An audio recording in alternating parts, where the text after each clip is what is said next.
off-road racing is hard. It takes a lot of time, a lot of money, a lot of dedication. Why did you choose to go off-road racing? Like, why do you do it? Honestly, going into it, I didn't know any of that.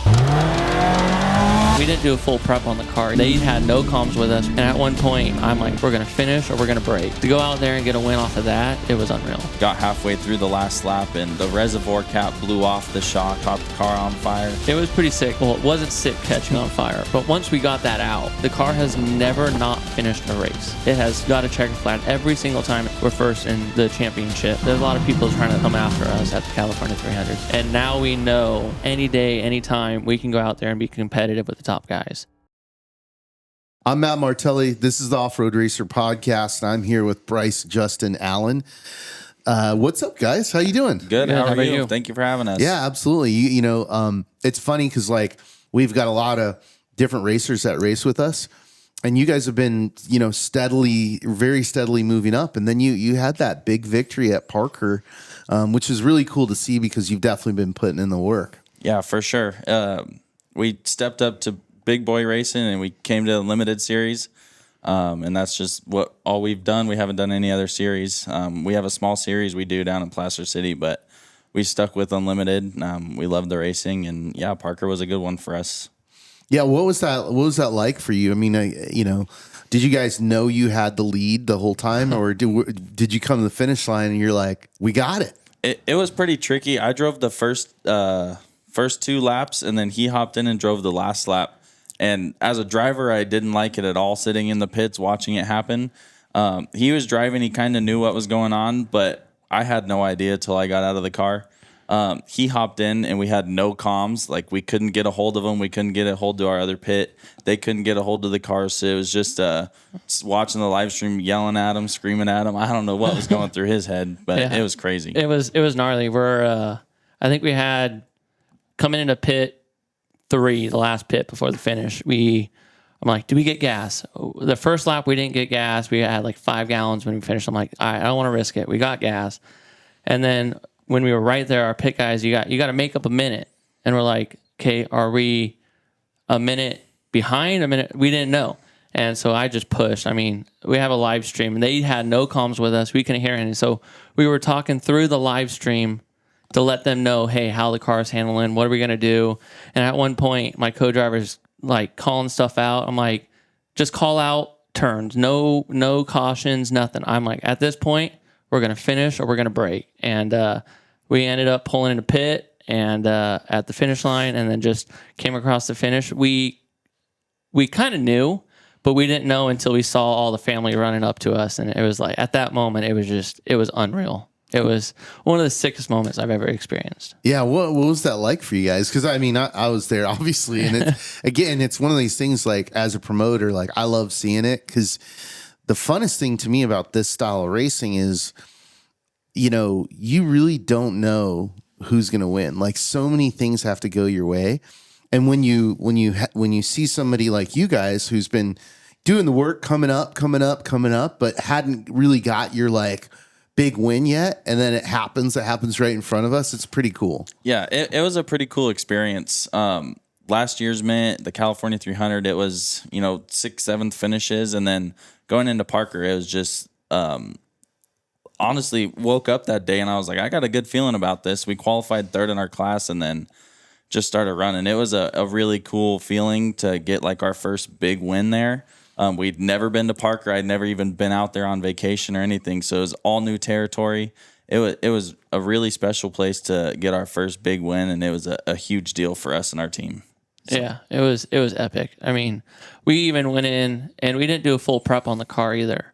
Our drive shaft had a nick out of it, and we just couldn't get one in time. Me and him did the prep on it. Usually for the big races, the Mint and whatnot, we take it to the gentleman who built our race car, which is Connery Motorsports.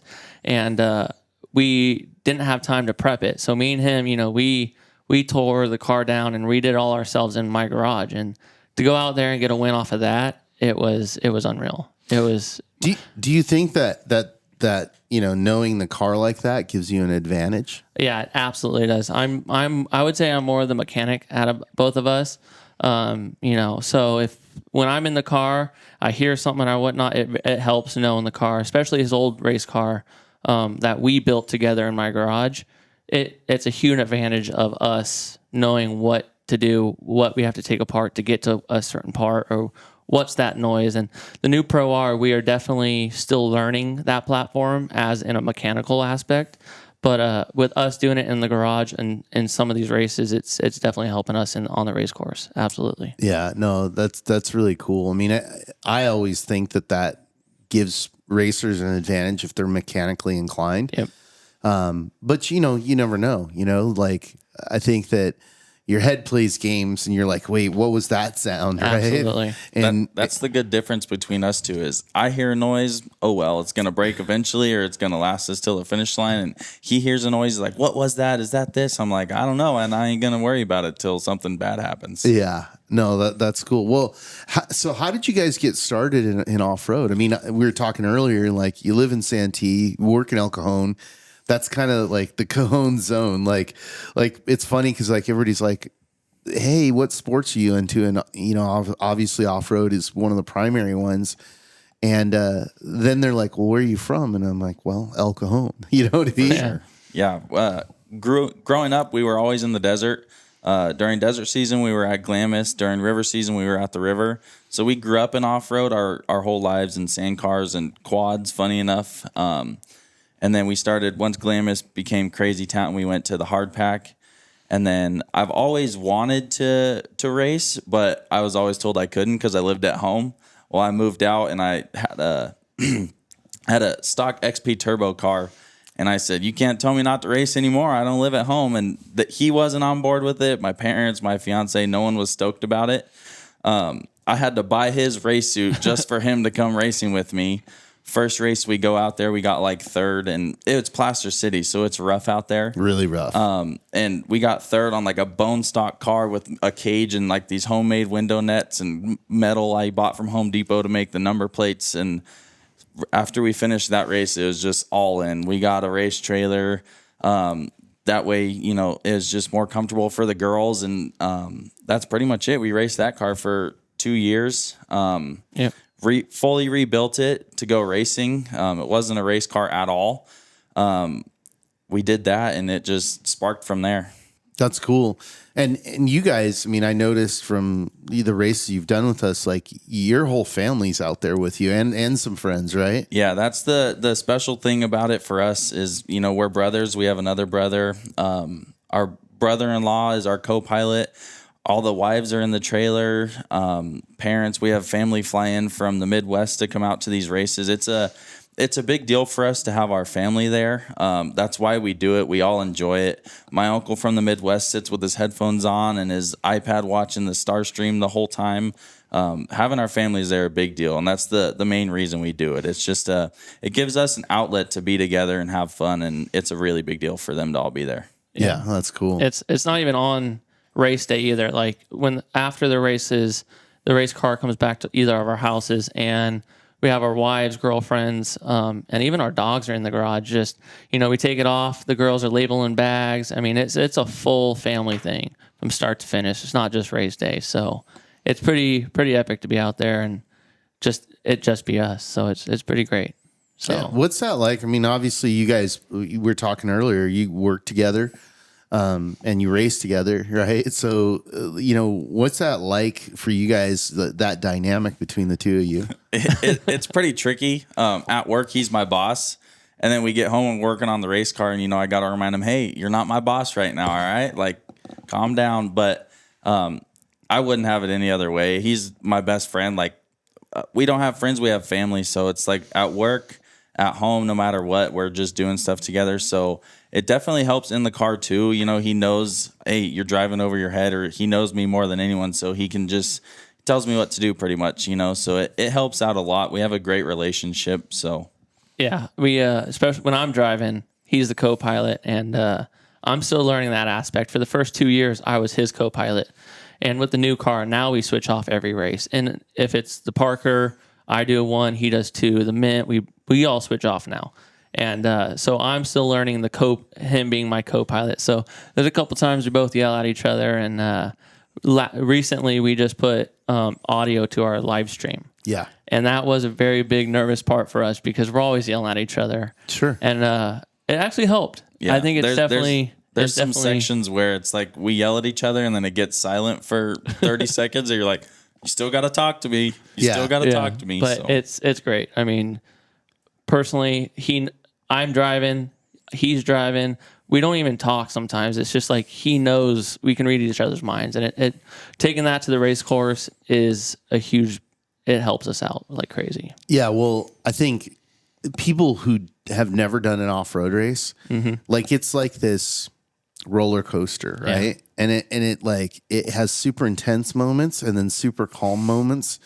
And it's really, it is long distance racing. So you have to not just pace yourself, but be patient with your co-driver and vice versa. And you're going to get those moments that are heated, right? Yeah. And you got to be all right with that and go like, hey man, we're 20 miles in and we're yelling at each other. We still got, 380 miles to go, right? Like we just got to keep going and push through it. Yeah, for sure. And the good thing is we can yell at each other all day and be perfectly fine 5 minutes later. So that's a big help too. Yeah. But I think we're doing a lot better on not yelling at each other and going from there. So, but that's really cool that you've, not only have a live stream, in your car, but you've used it for communication. I mean, technology's changing everything. It's, funny story is it's unreal. Like when we don't have technology, we speak through our headsets into the live stream. And at that point, anyone watching can hear what we're saying. And, we got that due to our wives are in the trailer sitting there while we're having fun out there ripping at 90 miles an hour. And they're sitting there in the heat. I think it was the California 300. It was super hot. Yeah, it was a warm one. And I had to put up miles of fence posts with my team. It was a tough one. Yeah. So they're sitting in there. So we got that, and it's the communication, the live stream, bringing it to the outsiders. My wife's coworkers got a hold of it, and they had no clue what off-road racing was, and they noticed when they were driving to the store, she was telling her husband, airplane on the highway. And they had no clue anything about off-road. And now they're out here speaking the language we're speaking inside the car because of the technology we have. And it's pretty crazy to bring that to others. And that way everyone can have fun. It is a really cool tool, and especially for teams, right? Because, now, like you said, everybody can follow you, right? Yep. And they can have an experience of like what it feels like to be in the car and what you guys see. Yeah. It also was when we built our car, it was a tool that, it's cool for the live stream, but when you're stranded in the middle of the desert, you also have a way to communicate to others. Yeah. You're broken down, you need something, it's easy to make a phone call, So it was definitely a huge tool in that aspect too. Yeah, which is crazy because I've spent the night in the desert a few times, and everybody's like, "Well, we don't know where he's at," Right. They have to find him, right? For sure. So, that the Starstream or Starlink rather changes everything, which is really cool. Yeah, Starstream's awesome. I mean, he make house calls, and he's a great guy. He's helped us out tremendous. George, yeah, good dude. Yep. Yeah, I mean, so for you guys thus far, I mean, you started. I think you guys started in the DP4 series, right? District 38 down in Plaster City. District 38. Yep.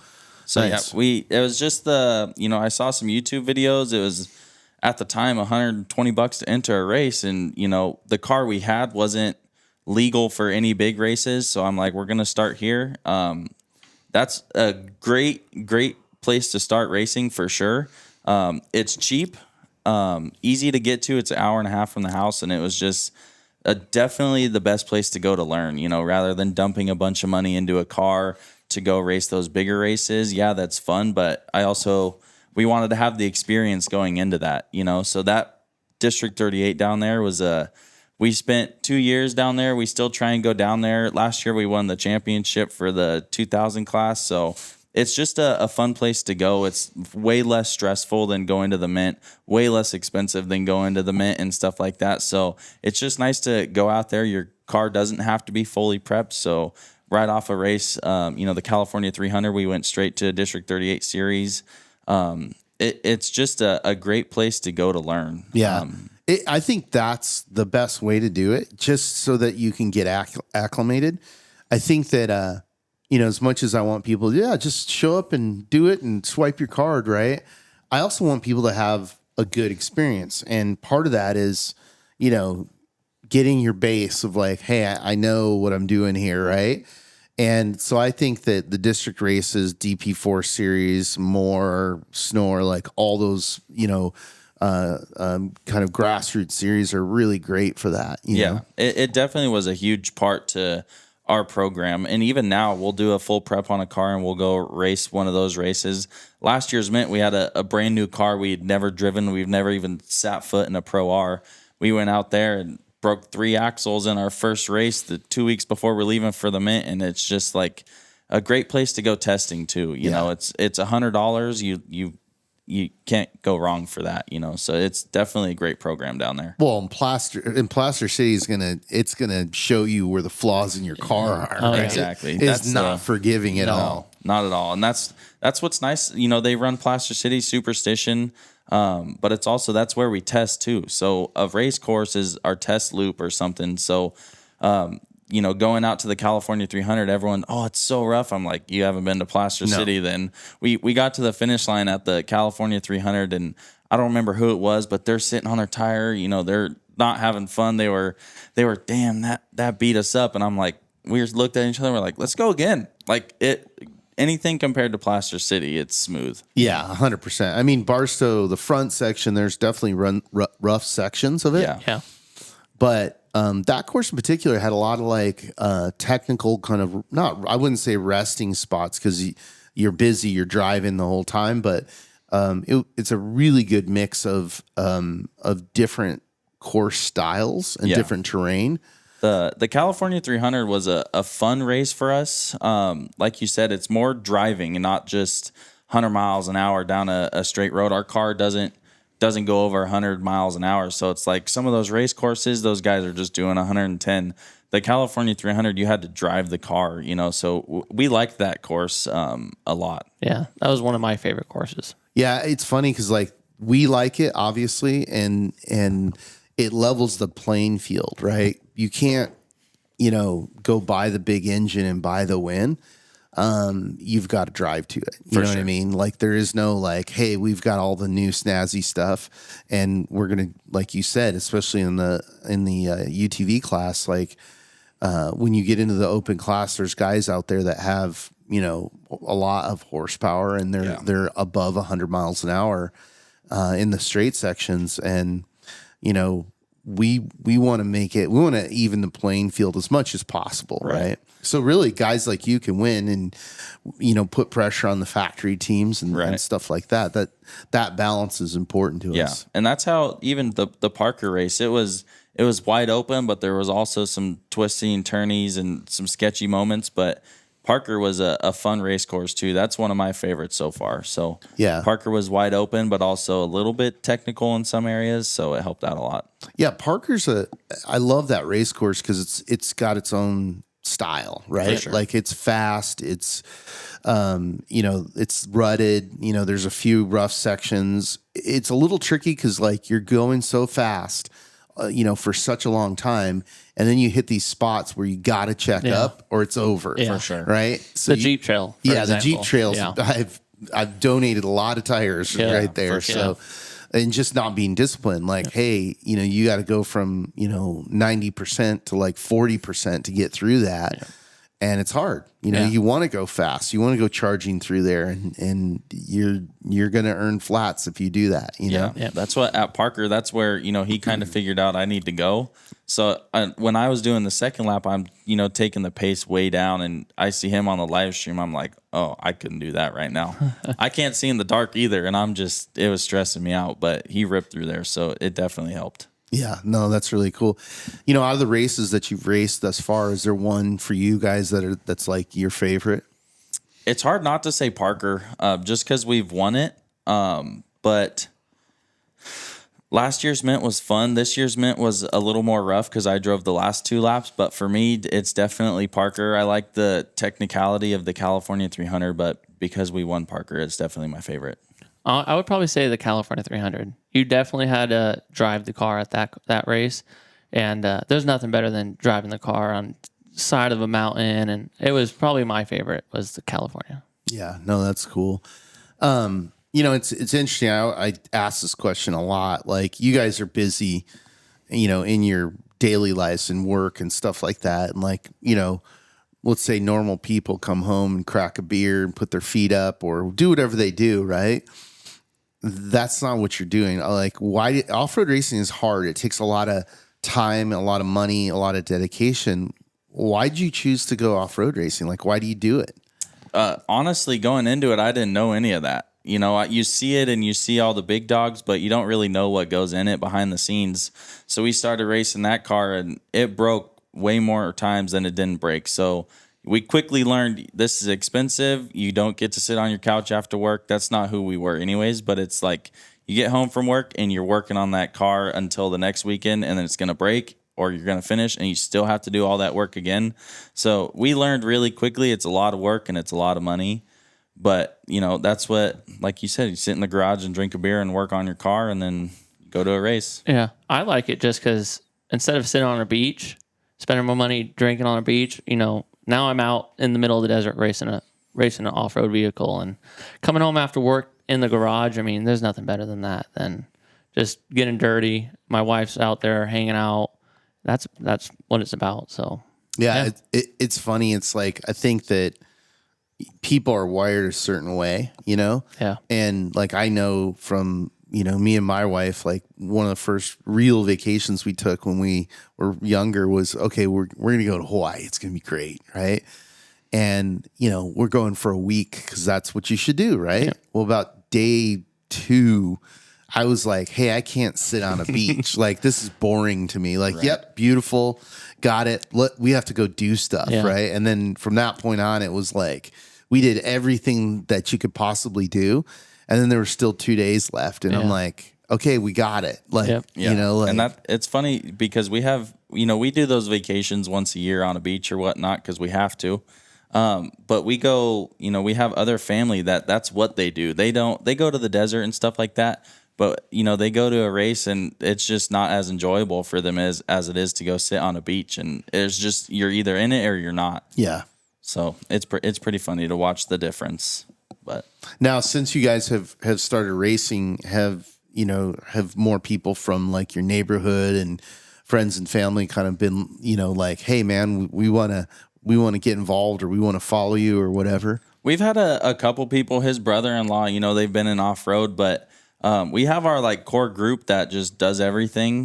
But his brother-in-law has a 900 Polaris, and he goes out and rips that thing, and it's just getting people involved is what's important. And even when our car's not ready to go to a race, he's out in the desert watching the races. So a couple people. Yeah, I would same. Yeah, no, it's interesting because like I noticed this effect that it has where it's like a tribal effect, right? It's like somebody starts racing in the community. Pretty soon the neighbors are involved, the friends are involved, their friends, so on and so forth. Yeah. And I always, talk to people and I go, how'd you get involved in off-road racing? Well, I volunteered to help the McMillans, and then I saw how cool it was and how fun it was. And then we looked at it and went, well, let's give it a shot. Yeah. Right. Yeah. I try to bring people in and one day I would like to do like just a weekend out in the desert and just give people rides. Yeah. That's what I would love to do, and try to get them in. And, but yeah, we have a couple people here that we've got into not physically owning a race car, but they're in here at the races or at another race helping someone else, or in Baja helping someone else. So we're definitely bringing some people into the sport, I would say. Yeah. No, that's really cool. And especially, I think, too, being from, El Cajon, Santee area, that's what everybody does, right? For sure. It's Absolutely. like the gateway to Plaster City and Ocotillo. Yep, and Glamis. That's literally right there. So yeah, it's nice having it in the back of your pocket. And like I said, only driving an hour and a half to go race. I mean, there's nothing better than that. Yeah.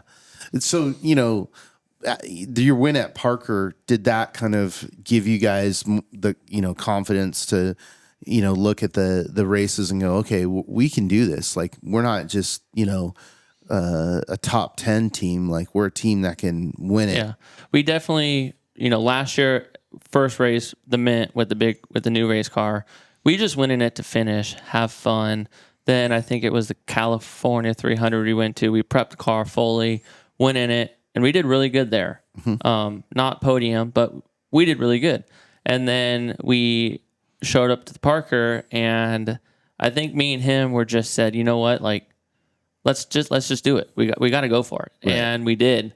And now we know that at any day, any time, we can go out there and be competitive with the top guys. Yeah. And it's definitely helped us, going into the California 300. I believe we're first in the championship. So there's a lot of people trying to come after us at the California 300. So we're definitely, it gave us a lot of leverage, a lot of oomph to go out there and give it all we got. So yeah. Yeah, that's what we went into the Mint, fully prepped like we always do. A lot more, let's go for it. The Mint was a bigger stacked field, all the pro cars or the factory cars and all that. So we went in there, heads down, let's just do what we can. And then obviously we had multiple issues, but that's racing. So it just, you want to go for it, and then it just sets you back. And we went into the Mint fully prepped and ready to do what we could. And what were the issues you guys had? The third lap, we blew driver's side rear shock. And then halfway through there, we blew the other side, the rear shock on our car. We were having some electrical issues with the live valve. So then we pitted in main pit for the last lap, and we put 2 brand new shocks on the car. At that point, we were going for a finish. Got halfway through the last lap, and the reservoir cap blew off the shock, caught the car on fire. So we sat there for a couple minutes, that just happened. You think of it all the time. What are you going to do? It happens. You didn't do anything that you thought you were going to do. Got that put out and just limped it to the finish line. So, once we changed the 2 shocks, it was just finish, get the medal at the end of the race. Yeah. So, yeah. It was pretty sick. It wasn't sick catching on fire, but once we got that out, we stood there and cars were going by us, and we were at the time he was driving, I was in the passenger seat. So we're out there, we work on this car, we do everything, and we're out there just well, dang, we can't push anymore. So we got back in the car and we put the camera on the GPS to make sure, we weren't going to slow no one down behind us. And then connected my phone to the Starlink and put Pandora on, and we were just rocking out the whole way back.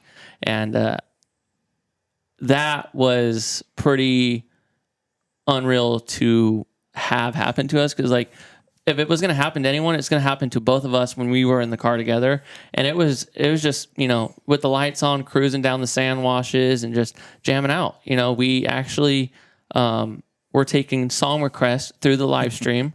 So we were mentioning, people were texting me, I was playing music they wanted to hear, and we actually took a phone call during the race, and one of our friends announced that they are pregnant on our live stream while we're racing an off-road race car. Oh, that's pretty cool. It was definitely a time to remember. We didn't win, we didn't get a podium, but it was one of the ones that we'll never forget. So it was pretty... It's funny how that happens, because of course...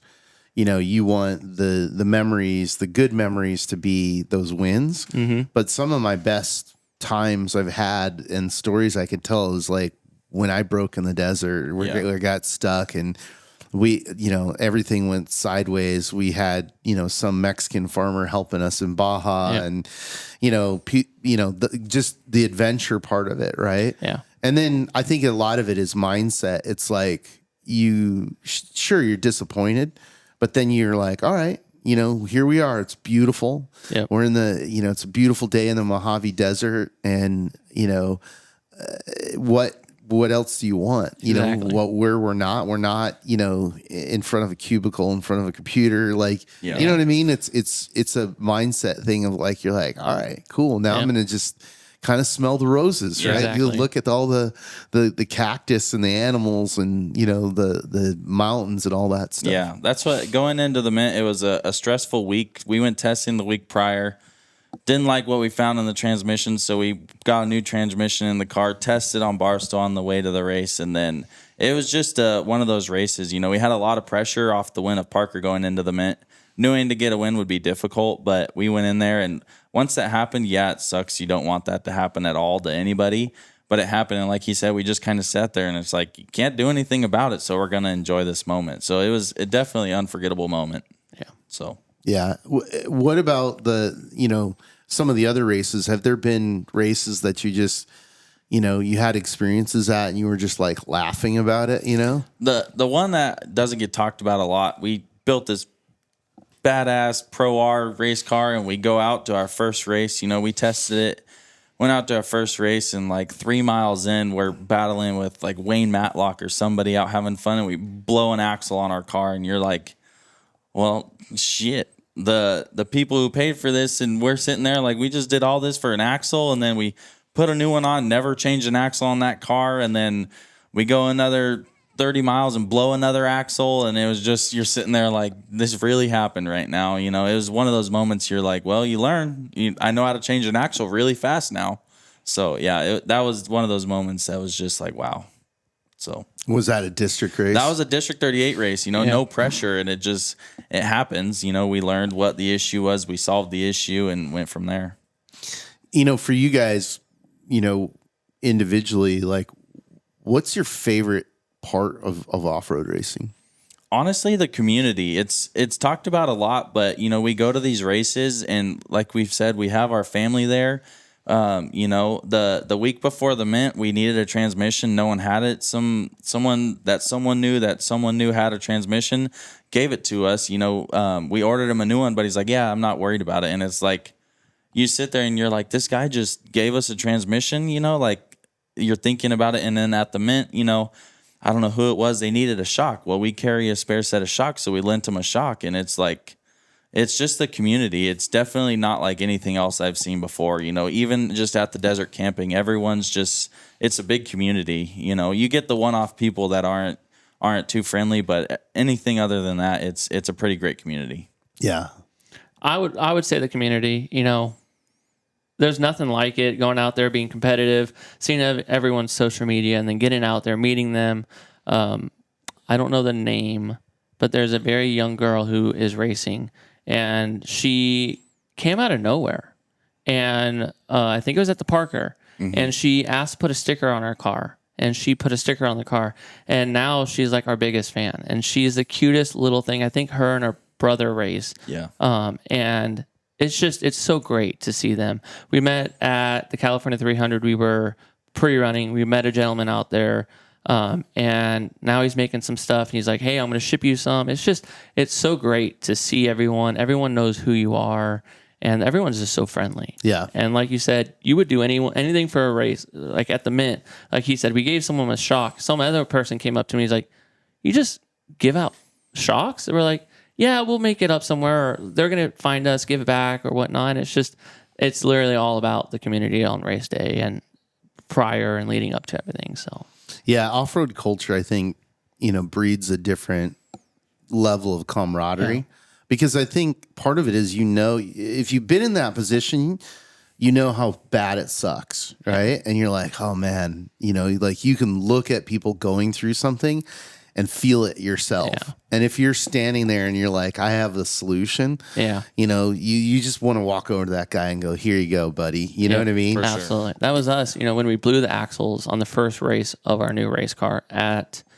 District 38. I think the Matlocks, at that time we blew 2 axles, didn't have a spare, because who thought we would do that on a 100-mile course? Right. And the Matlocks walked over, gave us a brand new one. We put it on the car as a spare. And it's just at that point, that's when we we were down. We could have been stranded. And they went out of the way to give us what we needed to make sure we can get back. Sure. And at that point, that's when it was like, okay, no matter what someone needs, we're going to do everything we can to help out. At the Mint last year, my brother was at the second pit, and we were already gone, and some car was struggling. He just walked over and they said, what can I have? Yeah. What can I do? And they ended up needing stuff out of our trailer, and we just gave it to them. And it's just the community and whatnot, but that's all time. It's funny too, because there's also this Macgyver, mentality with everybody. where, I've been in situations where I'm like stumped. I'm like, yeah, I don't know what it is. And a random dude will walk up and he'll go, your alternator. Right. And I'm like, what? And he goes, yeah, that's your alternator. And I'm like, how do you figure? And he's like, well, let's check the wires and let's check this. He goes, yeah, your alternator's toast. And I'm like, kind of sitting there going like, okay. And he's like, well, I got a spare one. And I'm like, what?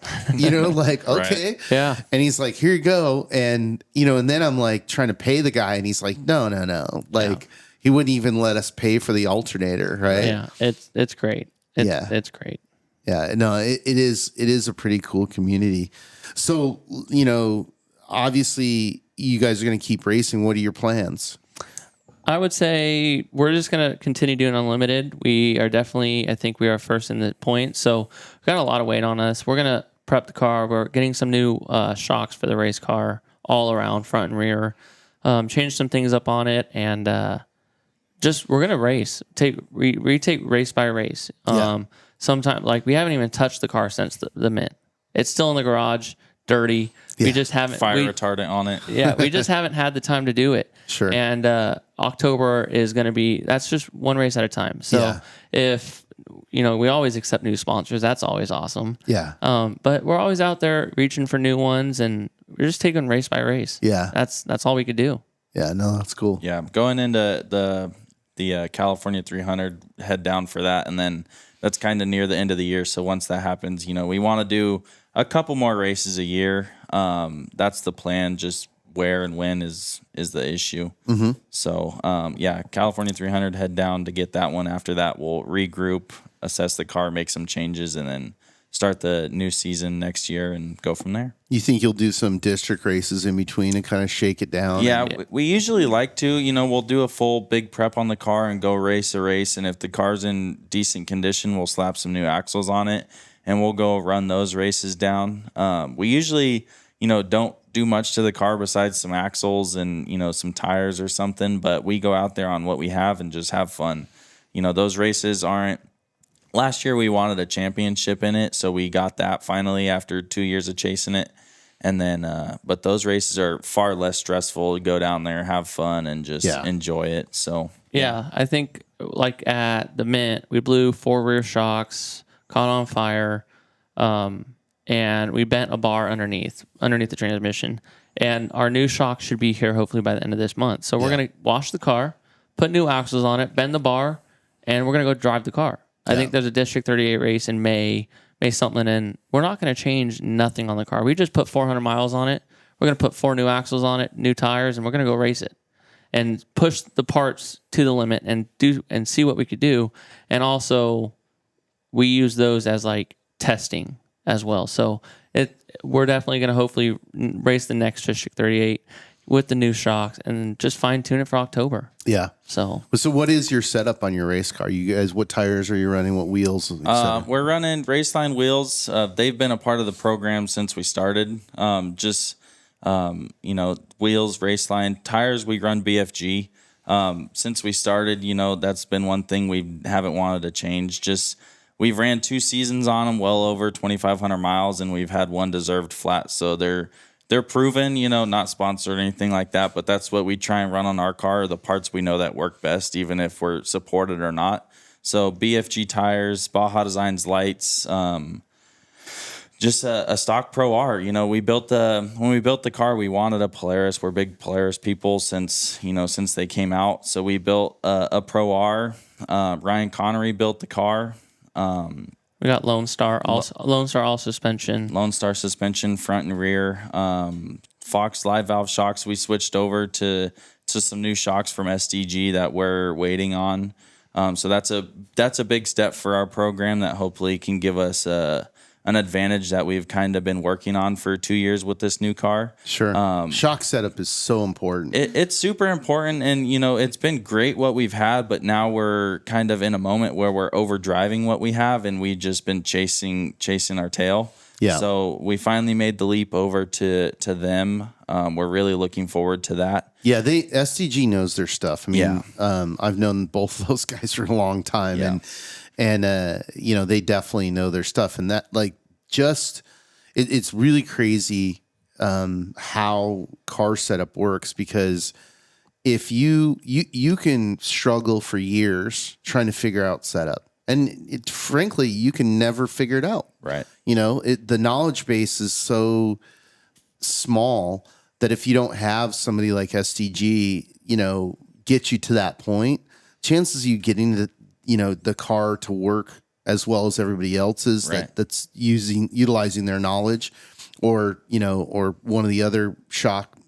companies that are good, you're not going to be in the top 5. Yeah. Right. And the knowledge is, we came from a turbo car, bone stock, and then we went and bought a Pro R off the lot. And Ryan at Connery Motorsports, he's our knowledge. Yeah. We didn't know Pro Rs. I think we bought the Pro R, we put 5 miles on it, first time ever driving one. Yeah. And then we tore it completely down. And next time we got it was a completely built race car. Yeah. And so the knowledge, we say it's our race car, but we also say it's Ryan's race car as well, because he built it. He has all the knowledge behind everything he's done to that car. And it's definitely, the car has never not finished a race. It has got a checker flag every single time it started. And I don't know how many races are we at, like 20 something in that car? Something like that, including District 38. Yeah, and it's finished every single race. And it's just, the knowledge comes from him. And, we have our own knowledge. The car took us a while to build. We were in his shop, sitting in it, saying, hey, we don't want this, we want this. We want a wraparound dash. And he's laughing at it. He's like, why do you want a wraparound dash? I'm like, well, I like the trophy truck looks. So, that took a lot of time to build. And that's something too that I can't, overstate more, is like, a lot of guys buy a car, from a builder or whatever, and they just accept everything the way it is. Yeah. And obviously when you get, when you're dealing with the top builders like Lone Star, like they know what they're doing, right? Yep. But then there's also like preferences, right? Like you're going to be in that car for 4, 6, 8 hours, right? Yep. You better like what you have in front of you. Right. It better be functional, right? Yeah. And especially if you're navigating, you're like, hey man, this screen's not big enough. I navigate on an iPad versus, the fish finder, or what have you, or Lowrance, right?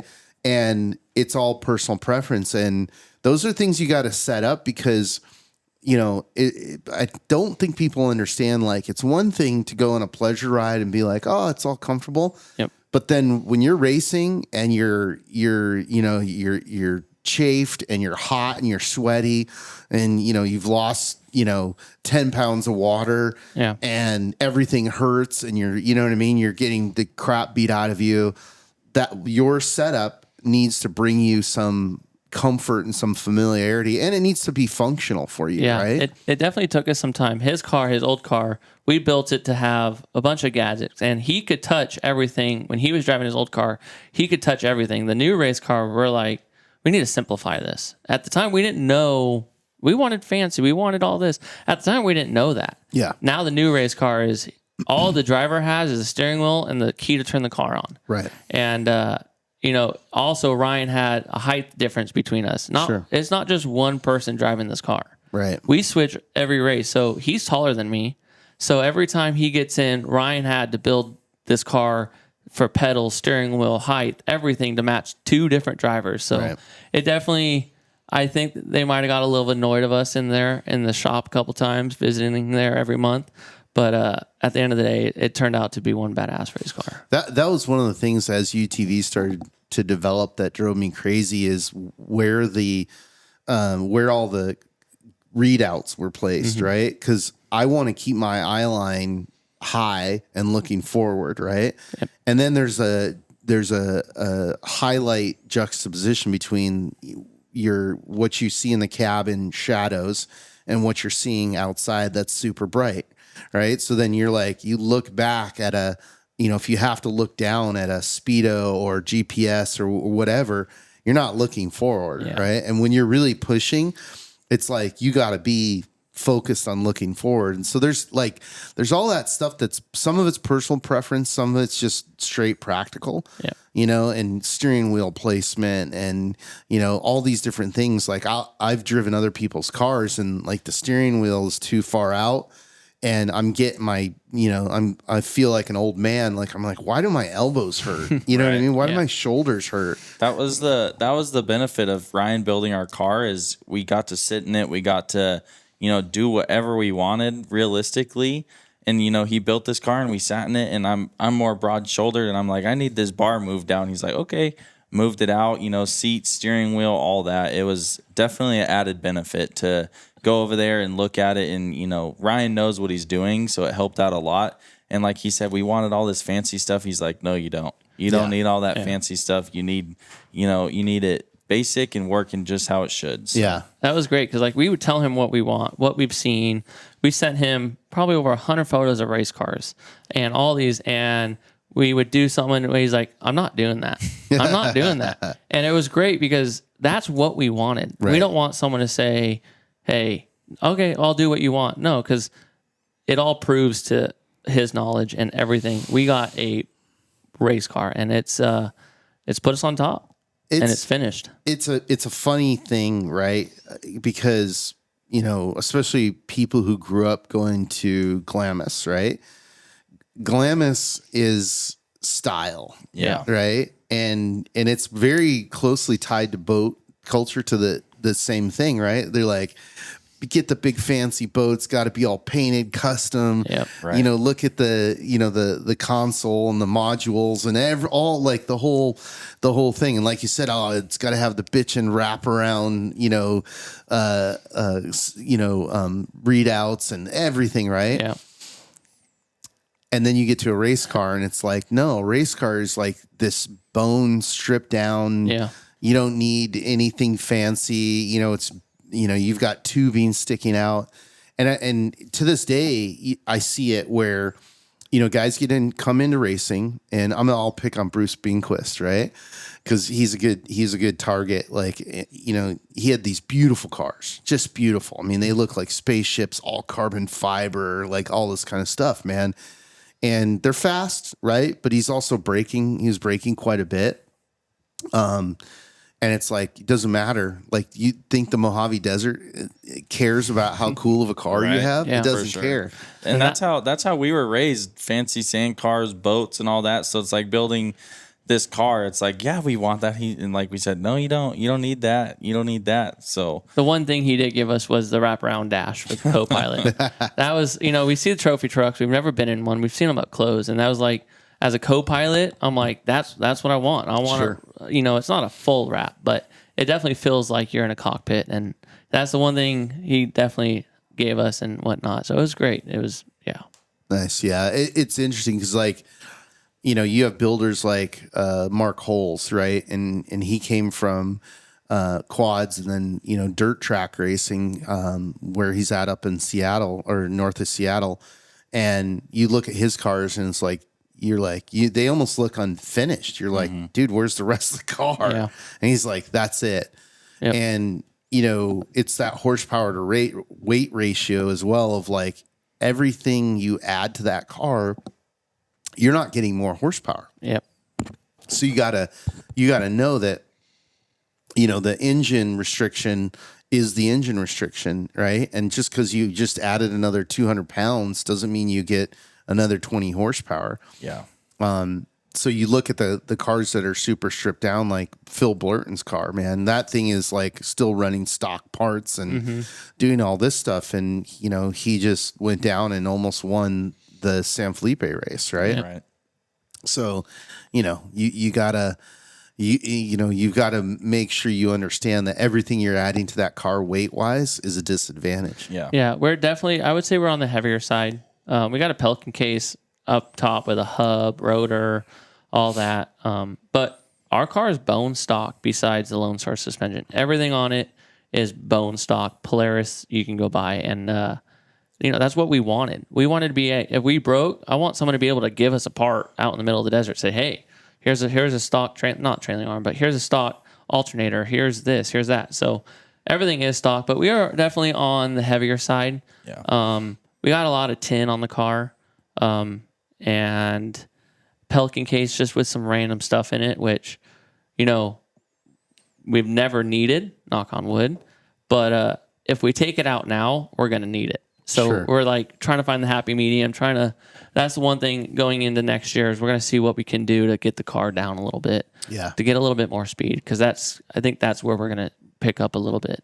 Yeah. That's always the kind of balance is like how many spares do you carry, you know, versus weight and so on and so forth. And like, you know, some people look at it and they're like, well, if you're stopped and you're changing this part, you're out of the contention for the race. So who cares if that's, you know, in a pit or out in, you know, the middle of nowhere. But it's tricky, right? Yeah. It's tricky. Not even just a race car, but going into last year's Mint, it's like we've never done one of these. You know, we've done these races where you break, you're out of the race, you go back. So going into the Mint last year, we had shocks, we had more axles than we needed. You know, you don't know what you're going to need, and still to this day, you know, you think you know what you need until you don't have it. But on the race car in the pits, figuring out what you need to have in there and what you don't have is what you're going to need. So it's pretty tricky. So yeah, no, that's cool. Well, thank you guys for doing this. I love, you know, that you're a family-based team and you got your first big win at Parker. So I'm looking for you guys to do big things in the future. No Appreciate pressure. it. thank you. Yeah. Thank you. Keep having fun, you know. Absolutely. And thank you for doing this. No worries. Thank Thanks, you, sir. sir. All right.